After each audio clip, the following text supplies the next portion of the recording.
ધારાસભ્ય ઇમરાન ખેડાવાલાએ કહ્યું છે કે જે પ્રકારે યુસીસીનું બિલ આ વિધાનસભાના ગૃહમાં લાવવામાં આવી રહ્યું છે, પરંતુ તેમણે તેનો ખુલ્લો વિરોધ પણ કર્યો છે અને આ બિલ છે તેની તે કોપી સળગાવવાના છે તેમ કહી તેમણે એક મોટું નિવેદન આપ્યું છે। વિગતવાર વાત કરવી છે જે પ્રકારે આ યુસીસીના મામલે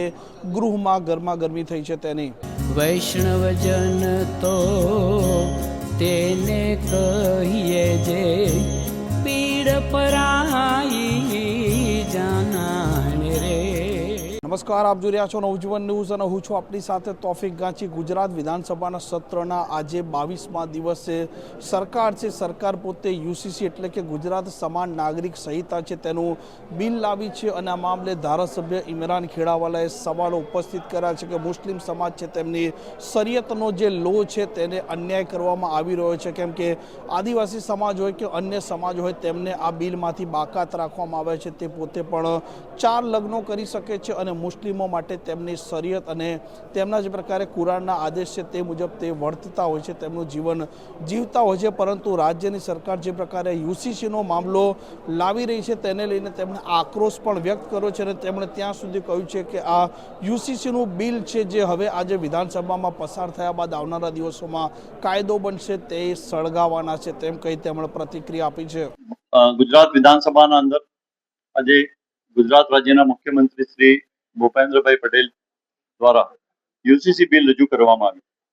આ બિલ આવવાનું હતું ત્યારથી જ અમે અગાઉ પણ જ્યારે આ કમિટી બની હતી, મેડમની જે કમિટી બની હતી તે સમયે પણ અમે વિરોધ કર્યો હતો કે આ બિલના અંદર જે પ્રમાણે જેના માટે તમે આ બિલ લાવી રહ્યા છો તેવા કોઈ પણ મુસ્લિમ સમાજના વ્યક્તિઓને કે ઉલમાના અંદર ઉલમા હોય, મૌલાના હોય કે ધાર્મિક ગુરુ હોય તેનો સમાવેશ કરવામાં નહોતો આવ્યો। એ સમયમાં પણ અમે સરકારમાં રજૂઆત કરી હતી। જ્યારે કમિટીના ચેરમેનને મળવા ગયા ત્યારે પણ અમે આ જ રજૂઆત કરી હતી કે ભાઈ જે સમાજ માટે આ બિલ આવવાનું છે તે સમાજના લોકો આ બિલના અંદર સભ્ય તરીકે હોવા જોઈએ, પરંતુ એ સમયમાં પણ અમારી વાત નહોતી સાંભળવામાં આવી। અને ખાસ કરીને જ્યારે દિલ્હી પણ અમે આ કમિટી દિલ્હી હતી ત્યારે પણ અમે દિલ્હીમાં પણ રજૂઆત કરીને આવ્યા હતા। ખાસ કરીને આજે જે પ્રમાણે વિધાનસભાના અંદર આ બિલ મૂકવામાં આવ્યું અને આ બિલના અંદર જે અલગ અલગ સમાજને, જેવી રીતે આદિવાસી સમાજની વાત કરું કે આદિવાસી સમાજના અંદર પણ મુસ્લિમ સમાજ જે પ્રમાણે બહુપત્નીત્વનો જે વાત છે એમાં આદિવાસી સમાજના અંદર પણ એ જ પ્રકારની પ્રથા છે, પરંતુ આદિવાસી સમાજને આમાંથી બાકાત રાખવામાં આવ્યો છે। આદિવાસી સમાજને બાકાત રાખવામાં આવ્યો છે તેનો અમને કોઈ પણ જાતનો વિરોધ નથી। એમને 4 પત્ની કરવાનો અધિકાર છે। તો બીજા સમાજના અંદર જે પ્રમાણે જે શરિયત અને કુરાનના અંદર જે છે એ શરિયતની મેં વાત કરી કે શરિયતના અંદર અને કુરાનના અંદર જે વાત છે તેને અમે અમલ કરી શકીએ છીએ। જ્યારે આ બિલના અંદર ખાસ કરીને જે વાક્ય અને જે ઉલ્લેખ કરવામાં આવ્યો છે કે ભાઈ 3 તલાકની વાત છે, હલાલાની વાત છે। હલાલાના અંદર જે પ્રમાણે મંત્રીશ્રી જવાબ આપતા હતા, બીજા એમના સભ્ય જવાબ આપતા હતા કે હલાલાની પ્રથા શું હોય છે, એ આખા સભાગૃહને જ્યારે ગેરમાર્ગે દોરવાની વાત હતી કે હલાલા પ્રથા એવી હોય છે કે અન્ડરસ્ટેન્ડિંગ થી જે પણ વ્યક્તિ જેને તલાક ગુસ્સામાં કોઈ આપી દીધા હોય, 3 વખત તલાક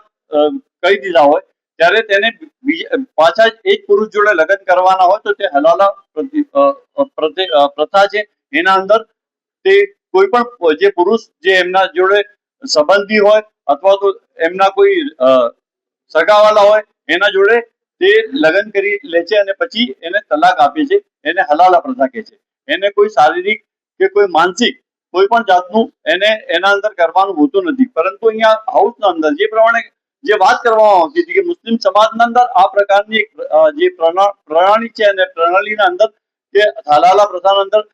બહેનો પર અત્યાચાર કરવામાં આવે છે। ગુજરાતના અંદર મેં પૂછ્યું કે ગુજરાતના અંદર કેટલા કિસ્સામાં બન્યા છે કે હલાલાના કિસ્સા બન્યા હોય કે કોઈ પોલીસ સ્ટેશનના અંદર કેસ દાખલ થયા હોય, એક પણ કેસ અત્યારે જે પ્રમાણે અહીંયા રજૂઆત હાઉસના અંદર થતી હતી એના અંદર એક પણ કેસ હલાલાના કોઈ પણ પોલીસ સ્ટેશનના અંદર કે કોર્ટના અંદર ચાલતા નથી। ત્યારે આ બિલના અંદર મને એવું લાગતું હતું પહેલાથી જ અમે હતું કે આ બિલ અત્યારે કોર્પોરેશનના ઇલેક્શન છે, નગરપાલિકા તાલુકાના ઇલેક્શન છે, એને સમજી વિચારી જોઈને જ આ લોકો જે આ બિલ લાયા છે। એટલા માટે પહેલા દિવસે પણ જ્યારે અમે કમિટી ત્યારે પણ વિરોધ કર્યો હતો ને આજે પણ વિધાનસભાના અંદર આ બિલ મૂક્યું છે તેને હું